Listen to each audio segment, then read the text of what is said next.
अस्सलामुअलैकुम दोस्तों और साथियों, उम्मीद है आप लोग खैरियत से होंगे। ये वीडियो बुनियादी तौर पे एक सवाल के जवाब के सिलसिले में है कि क्या सर्दियों में दिल के अटैक ज़्यादा होते हैं, और अगर दिल के अटैक सर्दियों में ज़्यादा होते हैं तो उनसे कैसे हम बच सकते हैं और क्या वो प्रिकॉशंस हैं, यानी इसकी वजह क्या है दिल के अटैक सर्दियों में ज़्यादा होने की अगर ज़्यादा होते हैं, और तीसरा ये कि हम कैसे इनसे बचने की कोशिश कर सकते हैं। सबसे पहले तो अगर हम स्टडीज़ का जायज़ा लें तो 20 से 30% पूरी दुनिया में जब सर्दियों का मौसम आता है, ज़ाहिर है मुख्तलिफ़ मुल्कों में मुख्तलिफ़ सर्दी की शिद्दत होती है, तो सर्दियों में दिल के अटैक 20 से 30% बढ़ जाते हैं। पहले सवाल का तो जवाब है बिल्कुल, दिल के अटैक बढ़ जाते हैं, और यही आप देखते भी रहते हैं कि आप दिसंबर से शुरू हो जाए, दिसंबर, जनवरी और फरवरी में अगर आप अपने इर्द गिर्द भी के माहौल पे भी नज़र दौड़ाएं तो बुज़ुर्ग और बहुत सारे लोग जो हैं वो दिल के अटैक की वजह से उनको नुकसान हुआ होता है। तो सर्दियों में दिल के अटैक ज़्यादा होते हैं। वजह क्या है? देखें, एक तो वजह ये होती है कि जब सर्दी आती है तो हमारी जो खून की नालियाँ होती हैं, ख़ास तौर पे जिल्द की जो खून की नालियाँ होती हैं, तो वो सिकुड़ती हैं, वो कॉन्स्ट्रिक्ट करती हैं। वजह क्या होती है कि जिस्म को गर्म रखना होता है। उन चक्रों में जब वो सिकुड़ती हैं तो जो खून, आप खुद जहन में रखें कि जब वो नाली तंग होगी तो जो खून का बहाव है वो दिल की तरफ वापस जाएगा ज़्यादा। तो दिल के ऊपर इस वापस आने वाले ज़्यादा खून का, या जो बार बार दिल की तरफ ज़्यादा वापस आ रहा होता है, तो उसका दबाव ज़्यादा होता है और उसके खिलाफ जो है दिल को काम करना पड़ता है, यानी वर्कलोड बढ़ जाता है। गर्मियों में आप देखें कि यही खून की नालियाँ खुली हुई होती हैं और एक पाइप जो खुला हुआ हो उसमें पानी का बहाव आराम से होता है। तो यानी अगर आप दिल एक मरकज़ देख लें, सेंटर देख लें, तो उसके ऊपर दबाव कम पड़ेगा। तो एक जो बहुत बड़ा रोल है वो ये चीज़ है। दूसरा, क्योंकि बाहर का जो माहौल होता है वो बहुत ज़्यादा ठंडा होता है और जिस्म का अंदर जो है उसको गर्म रखना मकसूद होता है, तो ये भी एक्स्ट्रा बर्डन फिर हार्ट के ऊपर आता है, क्योंकि जो हार्ट क्या कोशिश करेगा कि वो ज़्यादा से ज़्यादा काम करेगा ताकि जितनी सर्कुलेशन तेज़ रहेगी उतना ज़्यादा हमारा अंदर जो है वो गर्म रहेगा। इसके बाद दोस्तों, गर्मियों में क्या होता है कि आपका पसीना आता है, स्वेटिंग होती है, तो बहुत ज़्यादा पानी जो है आपका निकल जाता है, जिसकी एक मिसाल है कि जब बहुत गर्मी होती है तो लोगों का ब्लड प्रेशर ड्रॉप हो जाता है, लोग जाके ड्रिप्स लगवाते हैं। और उसकी वजह क्या होती है? क्योंकि पानी बाहर निकल जाता है स्किन से, जब निकलता है तो खून जो है वो गाढ़ा होता है और खून की आपको उसके लिए फिर जाके ड्रिप्स लगवानी पड़ती है। लेकिन सर्दियों में क्या होता है कि सिवाय यूरिन के, सिवाय गुर्दों के, सिवाय छोटे पेशाब के, पानी आपके जिस्म से नहीं निकलता। जब वो पानी आपके जिस्म से नहीं निकलता तो वो आपकी खून की नालियों में रहता है। जब खून की नालियों में रहता है तो वो सारे का सारा जो बढ़ा हुआ खून है वो आपका जो दिल है उसके ऊपर दबाव डाल रहा होता है। अब चाहे आपने एक्सरसाइज करनी हो, चाहे कोई काम करनी हो, तो आपके दिल को एक्स्ट्रा काम करना पड़ता है, क्योंकि उसके ऊपर खून का जो दबाव है या बहाव है वो बहुत ज़्यादा होता है। इसके बाद बारी आती है दोस्तों कि जो सर्दियों का मौसम है उसमें जो हवा में जो नमी का तनासुब ऐसा होता है कि जो पोल्यूशन की चीज़ें होती हैं जिन्हें पॉल्यूटेंट्स कहते हैं, तो वो जो पोल्यूशन वाली चीज़ें हैं वो ज़्यादा देर तक आपके इर्द गिर्द के माहौल में रहती हैं। गर्मियों में वो ज़मीन पे गिर जाती हैं। जब वो सस्पेंडेड रहती हैं और वो सांस आप जब अंदर लेके जाएंगे तो वो चीज़ें अंदर जाएंगी और वो इन्फ्लेमेशन करती हैं। और मैं अक्सर वीडियोस में बताता हूँ कि दिल के अटैक्स की एक बहुत बड़ी वजह हमारे जिस्म में होने वाली इन्फ्लेमेशन है, जो कि बज़ाहिर अब देखें कि सर्दियों में वो चीज़ बढ़ जाती है।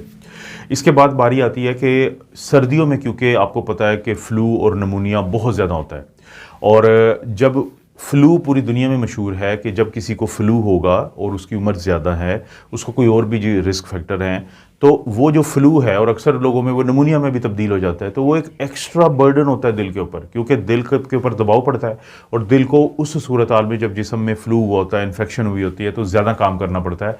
लेकिन वो लोग जिनका पहले से ही थोड़ा कंप्रोमाइज़्ड हुआ होता है सिस्टम, तो उनके अंदर फिर बहुत ज़्यादा दिल के अटैक जो होते हैं उनके ख़तरे बढ़ जाते हैं। अभी तक मैंने जितनी भी वजूहात की बात की है, जब दिल के ऊपर ज़्यादा दबाव पड़ता है या खून का बहाव तेज़ हो जाता है या ज़्यादा हो जाता है, तो छोटे मोटे क्लॉट जो हमारी खून की नालियों में कहीं रुके भी पड़े होते हैं, तो वो रप्चर होते हैं, वो टूटते हैं, उनके टुकड़े जाते हैं, तो किसी को फालिज हो जाएगा और किसी को दिल का अटैक, और ख़ास तौर पर दिल के अटैक फिर बहुत ज़्यादा होते हैं सर्दियों में। क्या हम प्रिकॉशंस को फॉलो कर सकते हैं? एक तो अमूमी प्रिकॉशंस हैं, लेकिन दो तीन खसूसी तौर पे। एक तो हमेशा सितंबर अक्टूबर में कोशिश करें कि फ्लू की जो वैक्सीन है वो ज़रूर लगवा लिया करें, क्योंकि हर साल अक़वाम मुत्तहिदा का जो आलमी इदारा सेहत है WHO, वो जो भी उस साल का वायरस की स्ट्रेन होती है फ्लू वायरस की, तो उसके बारे में बता देता है पेशगी, और उस साल की जो वैक्सीन होती है फ्लू की वो मार्केट में आ जाती है। तो वो लोग जिनकी उम्र ज़्यादा है, वो लोग जिनको सेहत के ऐसे मसाइल हैं कि आपको डर है कि कोई ऐसा मसला बन सकता है, तो उनको अगस्त सितंबर या सितंबर अक्टूबर में लाजमी लगवा लें। सितंबर अक्टूबर में लगवाने से ये होगा कि जब तक नवंबर दिसंबर आएगा तो आपका जो जिस्म है, जिनको वो फ्लू की वैक्सीन लगी होगी, तो उसमें एंटीबॉडीज़ उस स्ट्रेन के खिलाफ बनी हुई होंगी। दूसरी क्या प्रिकॉशन है? दूसरी प्रिकॉशन ये है कि बहुत हैवी एक्सरसाइज ना करें सर्दियों में। सर्दियों में अगर एक आप एक्सरसाइज पहले शुरू करने लगे हैं, पहले नहीं करते थे, तो हैवी ना करें, और अगर पहले करते थे और दरमियान में आपने गैप डाला है तो दोबारा से इंतहाई हल्की एक्सरसाइज शुरू करें, क्योंकि एक तो ऑलरेडी आपका जो दिल है वो दबाव में काम कर रहा है, और अगर आप कोई बहुत हैवी एक्सरसाइज करेंगे सर्दियों में शुरू या दोबारा शुरू करेंगे या पहली दफ़ा शुरू करेंगे, तो वो इतना बर्डन होगा कि वो भी नुकसानदेह होता है। तो ये भी आपने जहन में रखना है। और तीसरी जो इंतहाई अहम चीज़ है वो ये होता है कि सर्दियों में क्योंकि फेस्टिवल ज़्यादा होते हैं, आप सबको पता है। अगर मैं लाहौर की बात करूं तो पूरी दुनिया में मशहूर है कि अगर आपने लाहौर विज़िट करना है तो आप दिसंबर जनवरी में जाएं, क्योंकि यहाँ पे खाने चल रहे होते हैं, यहाँ पे तकरीबात चल रही होती हैं, तो उस वजह से लोग तकरीबात में जाके ज़्यादा खाते हैं। जब वो बहुत ज़्यादा ओवर ईटिंग करते हैं तो वो भी बहुत ज़्यादा बर्डन डालता है आपके इस चीज़ के ऊपर, के पूरे दिल के सिस्टम के ऊपर। और लास्ट में ये है कि क्योंकि जो सर्केडियन रिदम का अक्सर मेरी वीडियोज़ में जिक्र मिलता है कि सर्केडियन रिदम क्या होता है कि हमारा जो अंदरून सिस्टम है या दिमाग है वो बाहर के माहौल के मुताबिक सोने का एक पूरा उसका पैटर्न है, और हार्मोन जो होते हैं जब आप सोते हैं तो जो सुबह का वक्त होता है उठने से घंटा 2 घंटा पहले, तो हमारे जिस्म के अंदर स्ट्रेस हार्मोन रिलीज़ होते हैं। हमारा जिस्म अगले वाले दिन के लिए खुद को तैयार करने की कोशिश करता है। वो जो स्ट्रेस हार्मोन्स होते हैं वो दिल के ऊपर उसकी धड़कन को भी बढ़ाते हैं, उसमें इस तरह के मसाइल जो दिल के अटैक हैं वो उनका भी बायस बनते हैं। सर्दियों में क्योंकि हमारी नींद अच्छी होती है, कहा जाता है कि ये सोने के सीज़न होते हैं जो सर्दियों का माहौल होता है, तो अक्सर फिर उठने के टाइम पे, मॉर्निंग पे या उठने से पहले अक्सर लोगों को हार्ट अटैक इसलिए होता है कि उनके हार्मोन्स बहुत ज़्यादा रिलीज़ हुए होते हैं। लेकिन जो पहले की मैंने प्रिकॉशंस बताई हैं, तो उम्मीद है वो प्रिकॉशंस सर्दियों में दिल के अटैक से आपको किसी हद तक महफूज रखेंगी। दोस्तों, इस तरह की वीडियोज़ आपको मिलती रहती हैं इस चैनल पर। वीडियो को लाइक करें, चैनल को सब्सक्राइब करें। कोई वीडियो अच्छी लगती है तो उसका जो लिंक है वो शेयर के ऑप्शन से 200 रिश्तेदारों से ज़रूर शेयर कर दें। आप अपना और अपनी फैमिली का ख्याल रखें। अल्लाह ताला आपको और आपकी फैमिली को किसी की बुराई, बीमारी और आजमाइश से महफूज रखें।